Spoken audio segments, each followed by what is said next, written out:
Hello po. Ayan, ang ituturo natin ngayon ay ang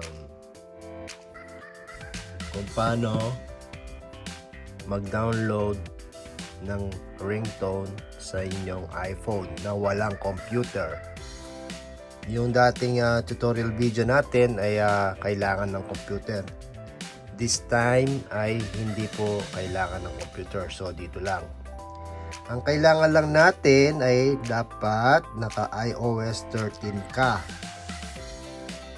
iOS version 13. Eh? Tapos application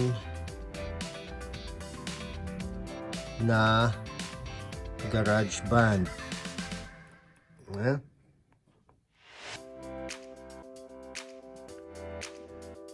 Yan, GarageBand.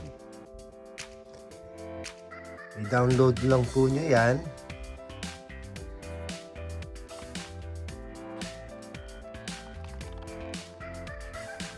Pagkatapos po siya ma-download, open.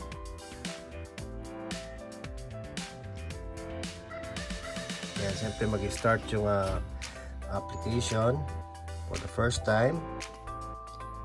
Continue. Allow. Yan. So, ready na po yan. Mamaya, buksan po natin ulit yan. Pupunta lang tayo sa Safari. Tapos, i-search natin yung Zedge.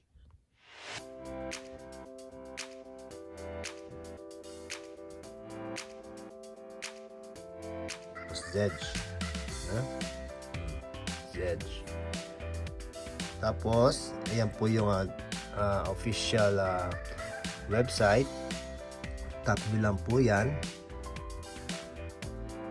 Then, accept nyo lang po ito. Tapos, i-press nyo dito. Browse now.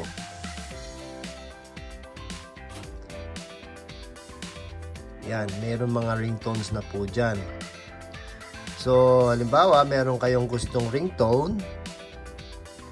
Halimbawa, gusto nyo mag-search.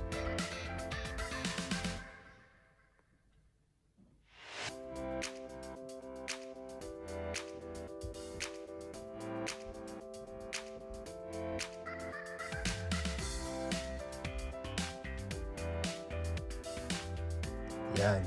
Bawa ito.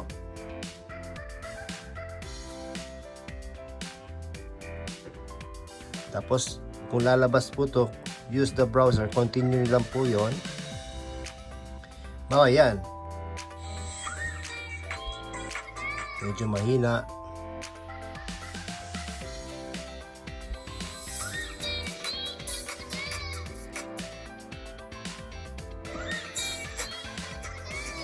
Mas gusto ko po itong isa. Ito. Bawa ito. Huwag dun sa play. Ito, tap nyo dito sa baba. Then, bawa nakapili na kayo. Press nyo lang po yung download. Yeah? Download.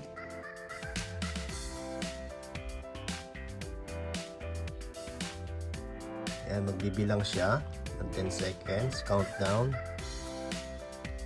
Tapos download.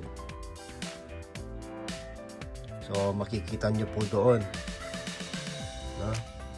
yung download. Makikita nyo kung tapos na. So tapos na po siya. Ngayon punta tayo sa home. Punta na tayo dito sa GarageBand. So yan po, GarageBand. Pupunta tayo sa audio recorder. Audio recorder. Then, okay nyo lang po to. Then, i-press nyo po yung blue na yon. Tanggalin nyo po yung blue na yon. Tapos, dito. Yan. Then, i-press nyo po itong plus. Ilagay nyo lang po sa automatic. kasi nasa 8 bars lang siya. I mean sa 8 seconds lang yon. Then i-press nyo lang po tong parang loop na icon. Tapos punta kayo dun sa, pwedeng punta kayo sa music, yung mga nasa music nyo sa device nyo, yung mga sync nyo from your iTunes sa PC iTunes, lalabas po dyan. Pwede kayo mag-create noon at least 30 seconds, maximum 30 seconds. So dito tayo dun sa din-download natin sa files, then browse, i-browse lang natin. So dyan po yung mga recent. Kung hindi po sa lumabas dyan, i-browse nyo lang, punta kayo sa downloads, di ba? Ayan yung din-download natin. Bawa, yan, tap natin, wait ka lang, hintayin mo lang dyan. So lalabas pong ganyan. Pagkatapos i-drag nyo lang doon, no? I-drag nyo lang po siya, no? Kita nyo pa, no? So yan na po yung length nya. Bawa, play nyo, no? Pagkatapos po, so okay na yan. Press nyo lang po itong pinakakaliwa dito sa taas. Tapos my songs, automatic pong magsisave yan. So ganyan po yung lalabas. Tap and hold, scroll nyo dun sa share, tapos ringtone, na ringtone, tapos i-continue nyo lang po yan, na? Then ita-type nyo kung anong gusto yung pangalan dun sa song, ringtone na gusto nyo. Siyempre kung ano yung title ng song.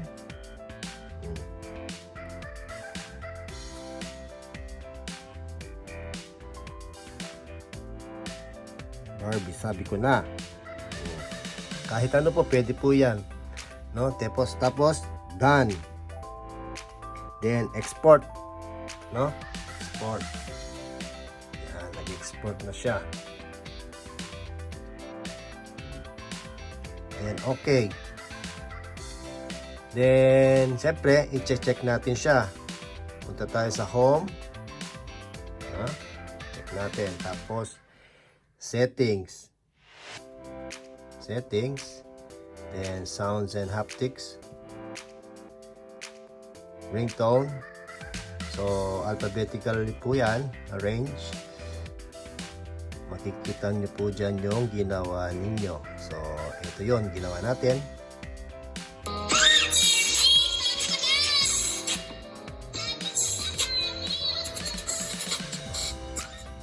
So ganun lang po. Ganun lang po yung paggawa ng ringtone sa ating iPhone na walang computer. Sana nakatulong po itong video na to sa inyo. At libre lang po yan. Maraming salamat po. At subscribe naman po kayo sa ating YouTube channel. At saka kung gusto niyo yung video, paki-like button na lang po. Maraming salamat po.